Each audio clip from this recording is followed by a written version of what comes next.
Elə salıb həngamə, qəlbimə divanə, özüdür bu əfsanə, mən deyən eşqim. Elə salıb həngamə, qəlbimə divanə, özüdür bu əfsanə, mən deyən eşqim. Həmi rüyamda, həmi dünyamda, bu həmindi mən deyən şəhzadə.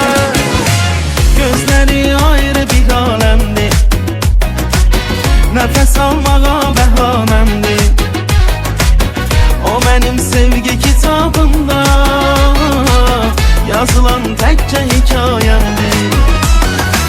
Gözləri ayrı